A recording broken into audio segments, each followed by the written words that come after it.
Olá pessoal, sejam bem-vindos a mais um episódio do Tributex. Meu nome é Douglas Stelete, eu sou advogado tributarista e hoje nós daremos continuidade à análise do relatório trazido pelo Jota com os grandes casos tributários nos tribunais superiores. No último episódio a gente falou 2 casos que estão no Supremo Tribunal Federal e agora a gente vai tratar dos casos listados e que estão no Superior Tribunal de Justiça. E o Jota começa com o limite para a contribuição de terceiros, que são aquelas contribuições pagas ao SEBRAE, INCRA, SENAC e outras entidades dessa natureza.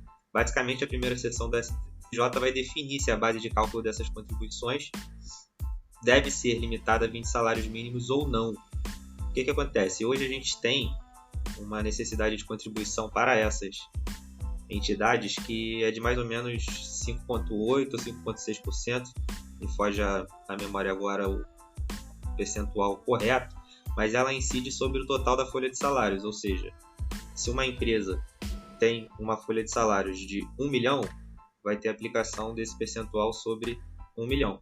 Só que existe uma lei, e que os contribuintes defendem a aplicação dessa lei, que limita essa base de cálculo a 20 salários mínimos. Então imagina a economia que seria para uma empresa que tem uma folha salarial de 1 milhão e paga essas contribuições sobre essa folha salarial, passar a pagar sobre 20 salários mínimos. É um caso realmente muito relevante, que tem decisões favoráveis das 2 turmas do STJ para os contribuintes, mas, conforme a gente tratou no último episódio, as questões consequencialistas podem levar a uma mudança de entendimento, porque realmente é um impacto muito grande. E o julgamento já iniciou e agora o placar até o momento está 2-0 contra os contribuintes, ou seja, contra o limite de 20 salários mínimos. Então há uma tendência de mudança de entendimento por parte do STJ. Fica ainda a esperança, claro, de que isso seja revertido, mas por enquanto o cenário não é favorável aos contribuintes. No segundo tema, o Jota traz a inclusão da TUJ e TUSH na base de cálculo do ICMS. TUJ, que é a tarifa de distribuição, e TUSH, a tarifa de transmissão, que são tarifas cobradas na conta de energia elétrica e que acabam por integrar a base de cálculo do ICMS. Os contribuintes defendem basicamente que a base de cálculo do ICMS e energia elétrica deve ser só o valor da energia, não pode ter a inclusão dessas taxas. Logicamente, a Fazenda Pública defende o contrário. O STJ também tinha, na verdade, rendimentos favoráveis ao contribuinte, mas nesse recurso isso pode ser alterado, porque a primeira sessão que analisa, na verdade, tem uma turma com entendimento favorável, outra turma que fez uma separação dos contribuintes, porque nos contratos de energia elétrica você tem o consumidor comum, que somos nós, pessoas físicas, e existem os grandes consumidores, que fazem contratos separados, que são os consumidores livres. E houve ali uma separação desses 2 consumidores, salvo engano pela primeira turma, quando foi analisar a matéria, que resultou em um entendimento desfavorável aos contribuintes. Então, nesse julgamento, eu acredito que isso seja levantado. Tem um adendo que o STF, recentemente, salvo engano, o ministro Luiz Fux, deu uma liminar dando a entender que a tarifa de transmissão e de distribuição devem compor, sim, a base de cálculo do ICMS. Então, acredito que mesmo finalizando essa questão no STJ, possa ter algo repercutindo no Supremo Tribunal Federal e a matéria não ser finalizada aqui nesse julgamento.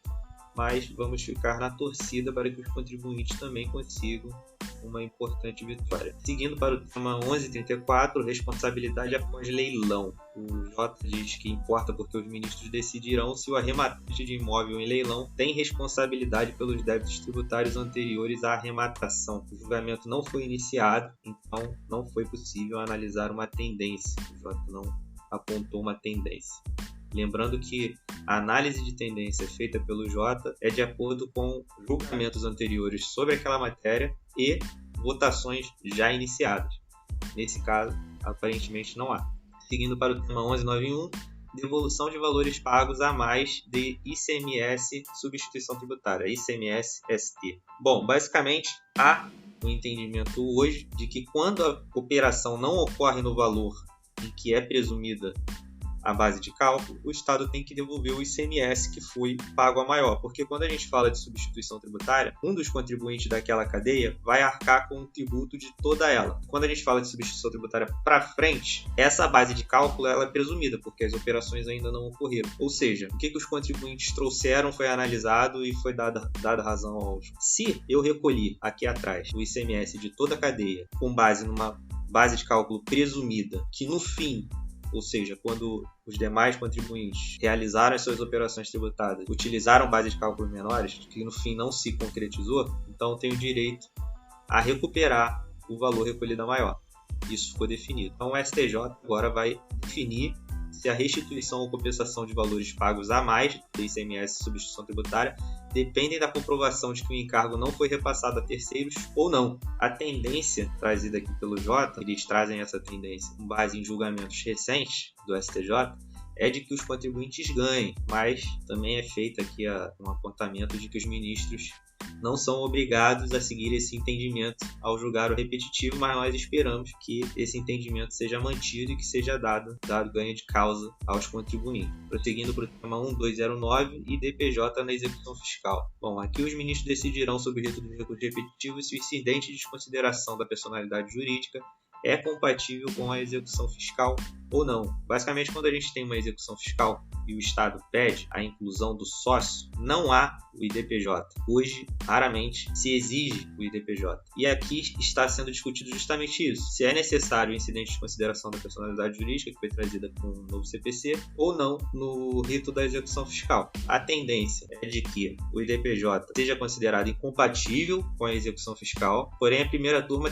tem alguns entendimentos de que a exigência do IDPJ seria viável quando uma das partes deseja que o crédito seja cobrado de quem não figure na certidão de dívida ativa. Acho coerente, porque muitas vezes o Estado não inclui os sócios no processo administrativo e nem na certidão de dívida ativa, obviamente, e vem chamar só na execução fiscal. Então, tem uma análise muito rasa do que seria necessário para a responsabilização do sócio. O sócio é incluído sem responsabilidade nenhuma. Os juízes acabam por ter uma tendência a aceitar os pedidos dos estados, sem qualquer fundamento, sem qualquer prova, e em decorrência disso o sócio acaba arcando com todo o ônus que é apresentar uma defesa em execução fiscal. Então vamos ver como é que vai finalizar esse julgamento. Ainda não teve a votação iniciada. A tendência é que o IDPJ seja considerado incompatível, mas a ver se esse entendimento específico da primeira turma vai ser levantado e mantido na decisão. Porque a gente pode ter decisões com diferentes situações no mesmo acordo, no mesmo voto. Partindo para o tema 997, limite para parcelamentos. Aqui se discute a legalidade de um ato infralegal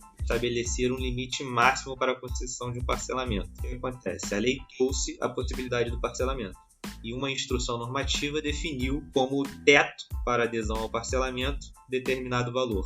Então os contribuintes dizem que uma instrução normativa não pode alargar ou trazer um limite que não está previsto na norma. Existem diversos julgados em que essa situação é considerada uma ilegalidade. Porém, esse caso especificamente ainda não teve julgamento iniciado e o Jota também não apontou nenhuma tendência. Partindo agora para crédito presumido de ICMS na base de cálculo do IRPJ e da CSLL. Bom, os recursos podem ser analisados como repetitivos, tratam do crédito presumido na base de cálculo do IRPJ da CSLL. Em 2017, o tema foi analisado pela primeira sessão, que definiu de forma favorável aos contribuintes, mas, apesar desse tema, J aponta que, além das mudanças da composição, há o temor de alteração de posicionamento de magistrados que votaram anteriormente. E aqui a gente traz mais uma vez a questão consequencialista. Felizmente a gente fica realmente com o pé atrás em relação a qualquer tese que tenha um impacto financeiro muito grande, porque isso tem ganhado uma proporção que tem influenciado demais nos julgamentos. Então não é analisada apenas a questão técnica da cobrança ou não. Isso acaba influenciando. Às vezes não no mérito, mas na questão da modulação dos efeitos. Por isso, repito que é importante se posicionar em todas essas teses, você tendo o entendimento de que tem grandes chances de êxito ou não, porque o fato de não se posicionar é muito mais danoso do que o de se posicionar e eventualmente ter uma decisão desfavorável. Se você não se posicionar e a decisão for favorável para o seu recorrente, você vai estar em uma desvantagem muito grande. Partindo para o PIS e COFINS na base de cálculo do ICMS, lembrando que a gente teve o ICMS na base de cálculo do PIS e COFINS, julgado inconstitucional. aqui estará em discussão o PIS e COFINS na base de cálculo do ICMS, sendo que o STJ tem um entendimento desfavorável aos contribuintes. Esse julgamento não foi iniciado, mas a tendência é de que o STJ aplique um entendimento desfavorável aos contribuintes, porque já tem decisões tanto da primeira quanto da segunda turma, que compõem a primeira sessão, de que a inclusão do PIS e COFINS na base de cálculo do ICMS é válida. Partindo para o tema 1226, tributação de stock options, a primeira sessão vai julgar sobre os recursos repetitivos a forma de tributação dos planos de options. Os ministros decidirão se a opção de compra de ações deve ser considerada remuneração do trabalho, com a incidência de contribuição previdenciária e de imposto de renda. Isso porque algumas empresas oferecem isso aos seus funcionários. Elas oferecem as opções de compra de suas ações. Não vou dizer aqui como remuneração, porque é justamente isso que está sendo discutido, mas é um benefício oferecido por algumas empresas, alguns empregadores para os seus funcionários que têm um interesse em comprar as suas ações em um valor geralmente abaixo do valor de mercado. O placar não tem ainda, porque ainda não foi iniciado, consequentemente a tendência também não é um julgamento aparentemente inédito, senão o Jota teria trazido um outro precedente das turmas. Partindo para o ISS na base de cálculo do IRPJ e da CSLL, a tendência aqui também é desfavorável aos contribuintes, porque no tema 1008 foi definido que o ICMS compõe a base de cálculo do IRPJ e da CSLL, portanto, o Superior Tribunal de Justiça tem esse entendimento desfavorável aos contribuintes. Então, embora não tenha iniciado o julgamento, não tenha placar com base nesse precedente anterior, a tendência é de que seja julgado desfavorável. Agora, lembrando que algumas questões não são finalizadas aqui no Superior Tribunal de Justiça. O próprio ICMS na base de cálculo do PIS e da COFINS, o STJ tinha um entendimento desfavorável.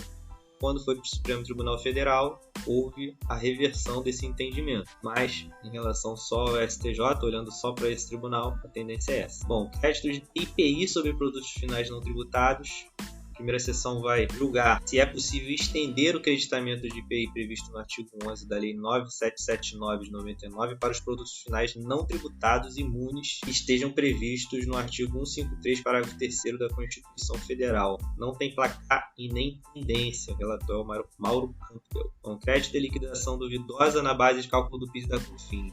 A segunda turma vai julgar a exclusão ou não da provisão para créditos de liquidação duvidosa das instituições financeiras da base de cálculo do PIS e da COFINS. A provisão para créditos de liquidação duvidosa é o registro no resultado da empresa de prováveis perdas de valores devido à inadimplência. Lembrando que o PIS e a COFINS ele incide sobre as receitas da empresa. Então, ao mesmo tempo, também tem a questão de uma incidência de acordo com a competência e não com o caixa. Porque se a gente estivesse falando de uma incidência com base no regime de caixa, isso aqui não estaria nem em discussão, porque não teria entrado nos cofres da empresa, consequentemente não haveria a tributação. Mas como o regime é de competência, acaba por ter a tributação de créditos reconhecidos, mesmo que haja uma provisão de que a liquidação é duvidosa, e é isso que vai ser discutido. O Jota não traz placar, porque ainda não iniciou o julgamento e nem tendência. Mas eu fico na torcida pelos contribuintes, acho que faz todo sentido excluir. No futuro, se recuperar esses valores, aí reverte a provisão e vai tributar normalmente pelo PIS e pela COFINS. Bom, acabaram aqui os julgamentos trazidos, mas eu quero incluir mais um tema muito importante, sendo muito falado pela comunidade jurídica. Eu trabalhei no leading case desse caso, foi julgado pela primeira turma do STJ, e ele trata da prescrição intercorrente do processo administrativo fiscal. Esse tema ele é muito interessante, porque a Lei 9873 ela diz que prescreve em 5 anos a ação punitiva da Administração Pública Federal no exercício do poder de polícia, objetivando apurar a infração à legislação em vigor, contagem da data do início da data da prática do ato e etc. E prossegue no parágrafo 1º. Incide a prescrição no procedimento administrativo paralisado por mais de 3 anos, pendente de julgamento ou despacho, cujos autos serão arquivados de ofício ou mediante requerimento da parte interessada, sem prejuízo da apuração da responsabilidade funcional decorrente da paralisação, se for o caso. Então, o que o legislador está dizendo aqui? Ele está dizendo que se o procedimento administrativo ficar paralisado por mais de 3 anos, pendente de julgamento ou despacho, o processo tem que ser arquivado. Consequentemente, o que está sendo cobrado ali tem que ser anulado. E o contribuinte vem defendendo a aplicação desse dispositivo, visto que os processos administrativos no CARF duram 10 anos, 20 anos. É notícia o tempo inteiro na mídia a greve que os auditores fiscais fazem. Então, é muito comum o processo ficar paralisado o tempo todo. Agora tem um adendo. Esse dispositivo ele não se aplica aos créditos tributários. Há uma ressalva em relação aos procedimentos administrativos de natureza tributária. A norma traz essa ressalva. Agora, nesse lead case que eu trabalhei, em que a primeira turma do STJ, cuja relatora foi a ministra Regina Helena Costa, ele tratava de multa aduaneira, que não possui natureza tributária. E no voto da ministra Regina Helena Costa, ela dá uma aula sobre obrigações acessórias, se elas são tributárias, se elas são meramente administrativas. E então é muito interessante ler o voto da ministra Regina Helena Costa, até para fins acadêmicos. O recurso especial foi o 1999532 do Rio de Janeiro, e a decisão foi favorável aos contribuintes porque ficou definido que ali havia uma obrigação acessória que não era tributária, portanto se aplicava o artigo 1º, parágrafo 1º da Lei 9873. E essa questão já está pautada para julgamento pela segunda turma do STJ. Então, a depender do resultado desse julgamento, ou nós teremos uma divergência que terá que ser resolvida pela primeira sessão, ou teremos a consolidação do entendimento nas duas turmas do STJ. É um tema que não foi tratado pelo Jota, mas que é muito relevante e quem trabalha com direito tributário tem que ficar de olho. Então é isso, pessoal. Agradeço a companhia de vocês. Fico à disposição para eventuais dúvidas, correções, caso eu tenha feito algum comentário incompleto. E até o próximo episódio. Grande abraço.